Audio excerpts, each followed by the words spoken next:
جب اللہ کا دھیان انسان کو حاصل ہو جائے تو پھر سب سے انسان بیگانہ ہو جاتا ہے، خلوت در انجمن ہو جاتا ہے۔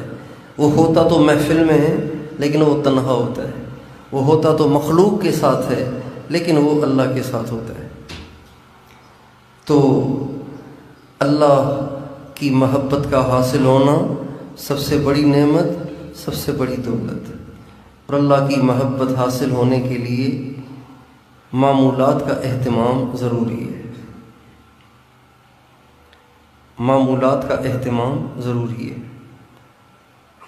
استغفار صبح شام، درود شریف صبح شام، مراقبہ صبح شام پابندی کے ساتھ، قرآن پاک کی تلاوت پابندی کے ساتھ، ہر وقت اللہ کا دھیان پابندی کے ساتھ، ان معمولات کا اہتمام کرنے سے ہی اللہ کی محبت حاصل ہوتی ہے۔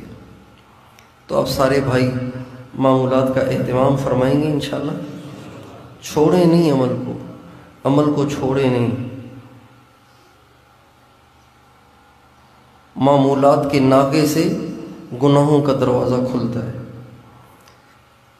اگر آپ مراقبہ کسی دن نہیں کریں گے نا تو مراقبہ کرنا فرض نہیں ہے۔ شیطان کہے گا مراقبہ کرنا کوئی فرض ہے؟ یار 5 نمازیں اللہ نے فرض کی ہیں، یہ مراقبہ کو فرض تھوڑی ہے، چھوڑ دیا تو گناہ گار تھوڑی ہو جاؤں گا۔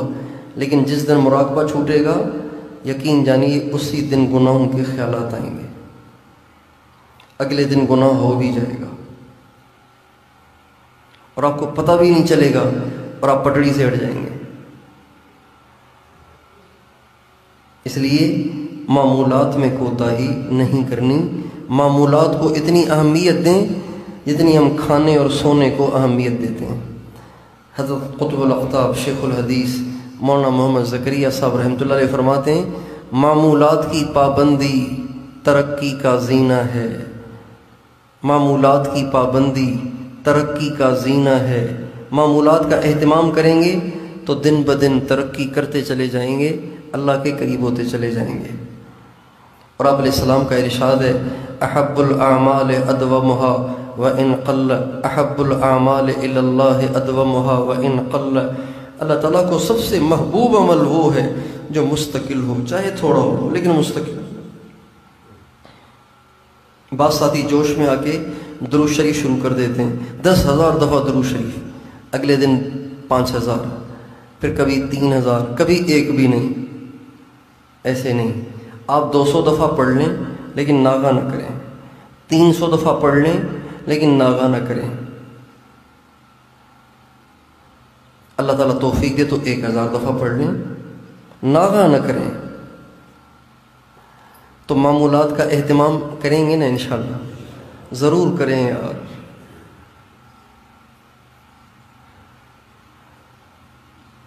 گناہ نہیں چھوٹ رہے اس لیے کہ معمولات نہیں ہو رہے، نگاہیں محفوظ نہیں ہو رہی اس لیے کہ مراقبہ نہیں ہو رہا۔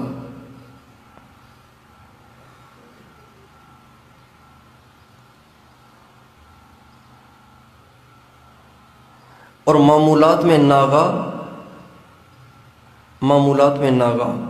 3 وجہ سے ہوتا ہے۔ کتنی وجہ سے ہوتا ہے؟ کتنی وجہ سے ہوتا ہے؟ 3 وجہ سے۔ ایک تو جن سے بیعت اور اصلاح کا تعلق ہے ان سے رابطے کی کمی کی وجہ سے، ان سے ملاقات میں کوتاہی کی وجہ سے معمولات میں ناغہ ہوتا ہے۔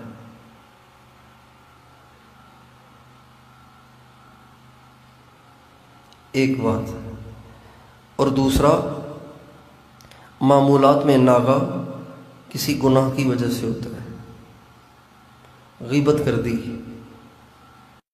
بد نظری ہو گئی، بدگمانی کر دی، کسی کے بارے میں بدگمانی کر لی، بدگمانی کر لی کسی کے بارے میں۔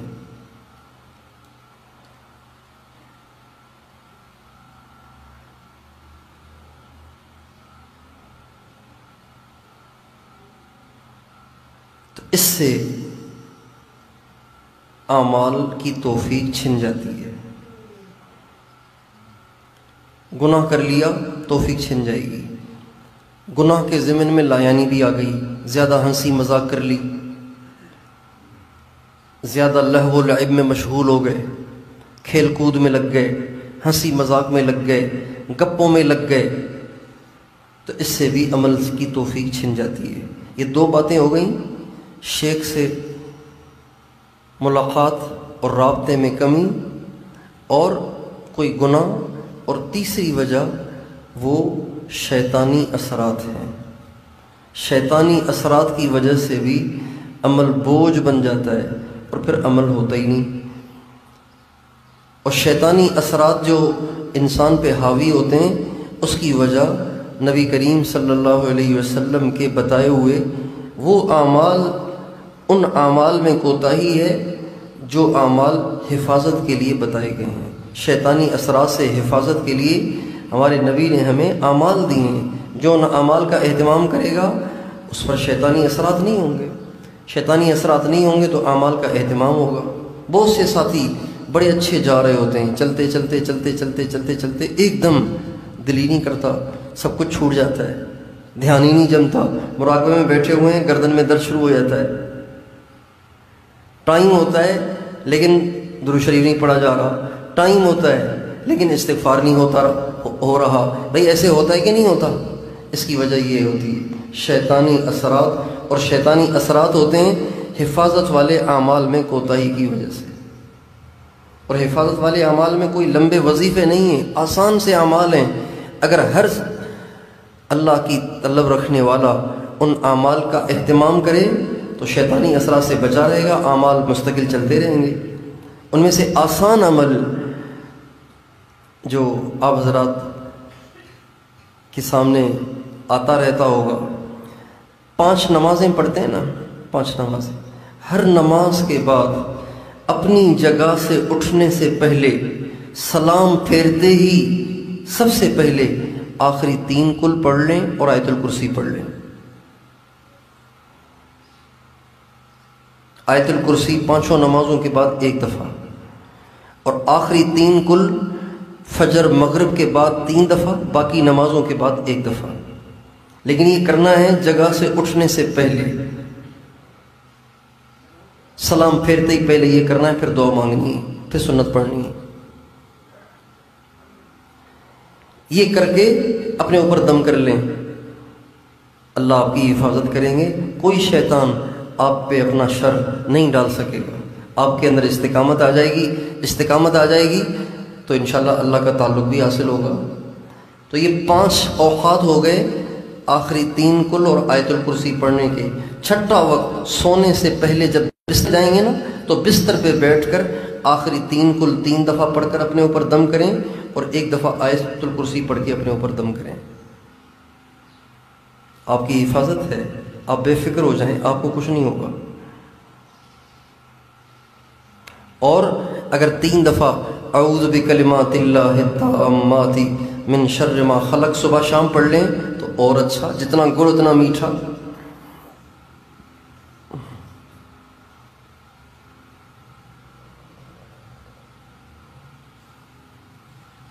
اور ایک اور دعا ہے، اعوذ بوجہ اللہ العظیم، یہ 2-3 سطروں کی دعا ہے۔ یہ دعا حضرت کعب احبار بہت پڑھتے تھے۔ کسی نے کہا آپ اتنی دفعہ یہ دعا کیوں پڑھتے ہیں؟ تو فرمانے لگے میں چونکہ یہودیوں کا عالم تھا، اب مسلمان ہو گیا ہوں، اب وہ میرے پیچھے پڑ گئے، اب وہ مسلسل مجھ پہ نا کالا جادو کرتے رہتے ہیں، کالا جادو کرتے رہتے ہیں۔ اگر میں یہ دعا نہ پڑھوں تو وہ جادو کے ذریعے سے مجھے گدھا بنا دیں گے۔ میں اس دعا کی برکت سے بچا ہوا ہوں کہ وہ مجھے گدھا بنانا چاہ رہے ہیں۔ جادو کے ذریعے سے انسان کو گدھا بھی بنایا جا سکتا ہے، لیکن یہ دعا پڑھ رہا ہوں اس لیے بچ رہا ہوں۔ تو اس لیے ہمیں صبح شام اور ہر نماز کے بعد جو حفاظت والے معمولات ہیں اس کا اہتمام کرنا چاہیے۔ ان 3 وجوہ سے اعمال کی توفیق چھن جاتی ہے۔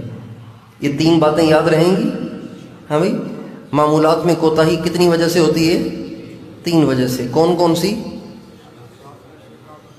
شیخ سے رابطے میں کمی، ان سے ملاقات میں کمی، اور دوسرا ہے کوئی گناہ یا لایانی، اور تیسرا شیطانی اثرات، اور شیطانی اثرات سے بچنے کا حل ہمارے نبی نے ہمیں دیا ہے۔